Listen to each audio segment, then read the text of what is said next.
Welcome back. You're watching MF Corner, and now let's talk about sectoral funds. Should you have them in your portfolio? Which are the sectors to focus on, and what is the kind of exposure that a retail investor needs to these sectors? Kshitij Mahajan, co-founder of Complete Circle Consultants, joins in. Hi, Kshitij. Good afternoon. So I'm going to cut to the chase right away, right? Sectoral funds, within them, not all sectors are created equal, right? Within them, which are the sectors you recommend, and what should be an ideal portfolio? Thank you, Sumara. So interestingly, when we talk about net sectors which one should have in the portfolio, we have seen across mutual fund, whether large cap, multi-cap, mid and small or whatever, we've seen banking sector, pharma sector, IT sector, FMCG sector, your construction sector. So all these sectors are there. But, recent last 2 years, after we have seen there is a polarization and rally in terms of whether Nifty is there or whether funds are there. And rightly pointed out by most of your shows also that there are few stocks which are moving and which are moving the entire belt. So it has become very evident for all the investors as well as people who are guiding them to understand that we should have a right mix of all these sectors. Right. So after analyzing, the goal plan and your risk planning, one should look at what type of asset class you wanted to have. That means large cap, multi cap, or mid or small cap. At the same time, you should have a sector allocation also at your portfolio level. So I see that in IT one should have 20% sector allocation, and in pharma one should have 12% sector allocation. That's the ideal mix which one should have in overall their mutual fund portfolio. Okay, see, I'll tell you, Kshitij, one thing, what has been my problem with sectoral and thematic funds, and, we have those relevant graphics also which are flashing on the screen, is that, if I, as an investor, know that pharma or IT are doing well, so does the fund manager of, the large cap or the mid cap fund that I have invested in, right? So he would also be giving that kind of allocation to these sectors. So therefore, by buying a sector or a thematic fund, am I not double doing it? Am I not going overboard? So, Sumara, just to answer that, we have done some analysis at our end, and we have taken top 10 large cap as well as multi-cap funds. When we have done average sector allocation across these funds, in your large cap portfolio, you have only 12% in your technology sector and only close to about 7% in your pharma sector. So that is 5% underweight on pharma and 8% underweight on technology. And if you see, pharma is a defensive sector, maybe for last, from 2015 to 18 is 3 years patch wherein we have not seen much of return on the pharma side, but they were reason to it. And at the same time, technology is the future. And how can we be underplaying technology part?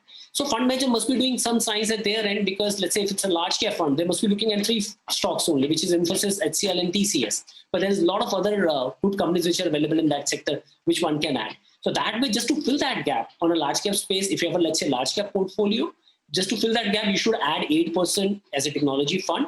Now you can choose between the available option, and you should participate with 5% on a pharma sector fund.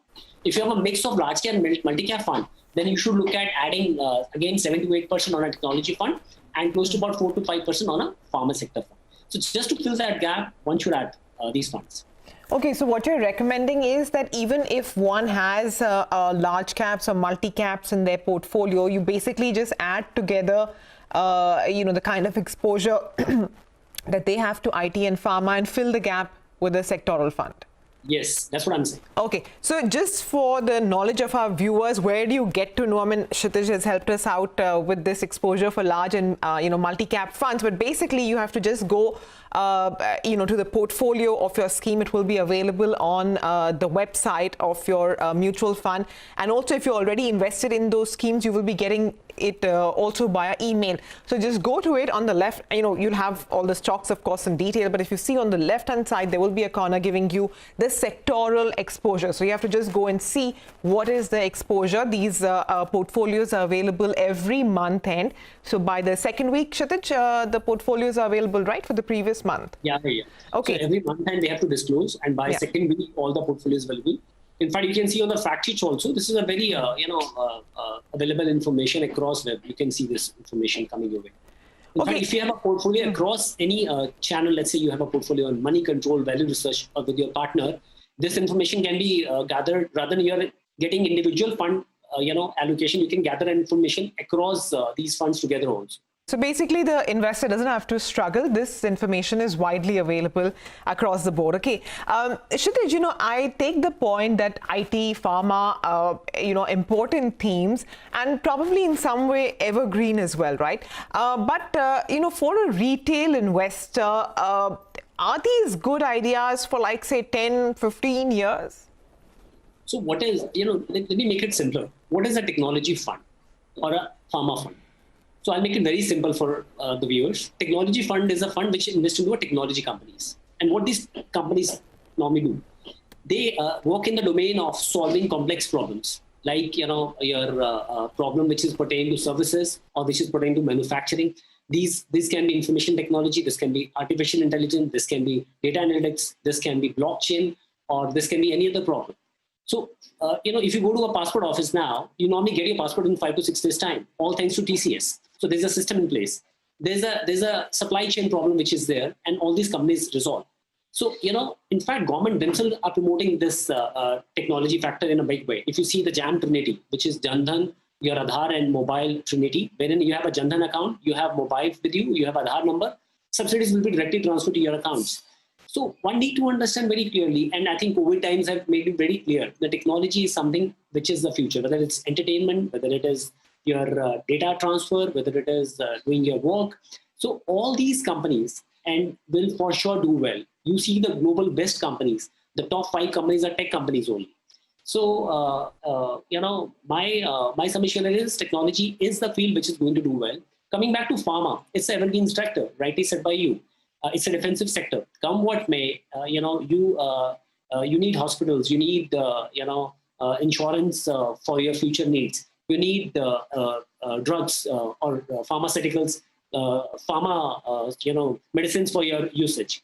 So who would have thought of that in COVID times? If somebody will get a hospitalized, will get a 14, 15 lakh of expense.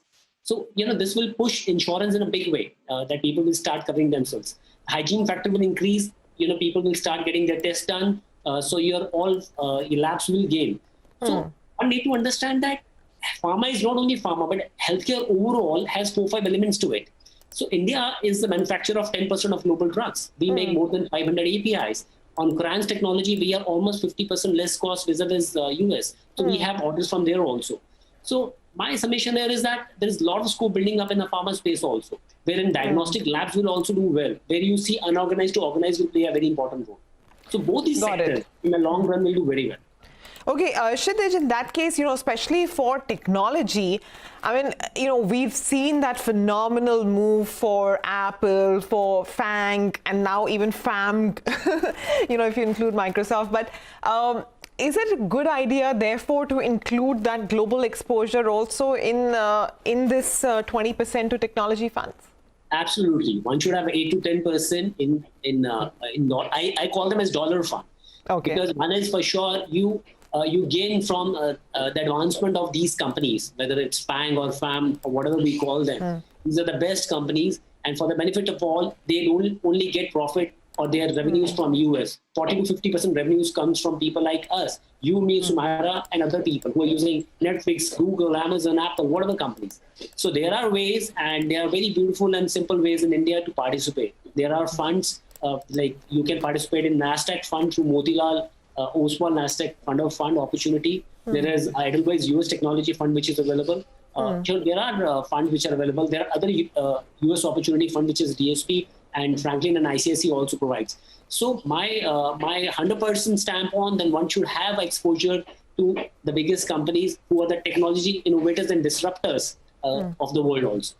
All right, Kshitij, thanks very much for joining in and for explaining this concept to our viewers. And just to end, a quick note to our viewers that I hope you don't confuse sectoral and thematic funds. I know I have done it in the past, but sectoral funds basically focus on a sector. So like Kshitij mentioned, IT, pharma, whatever sector you like. Thematic funds basically focus on themes. So the Make in India fund, the rural development, urban story, those are the kind of funds which come under thematic, and both of these funds, sectoral or thematic, must have minimum 80% exposure to the companies which fall under either that sector or which follow that that theme. Thanks very much for watching MF Corner. Do stay tuned. The news continues on CNBC TV 18.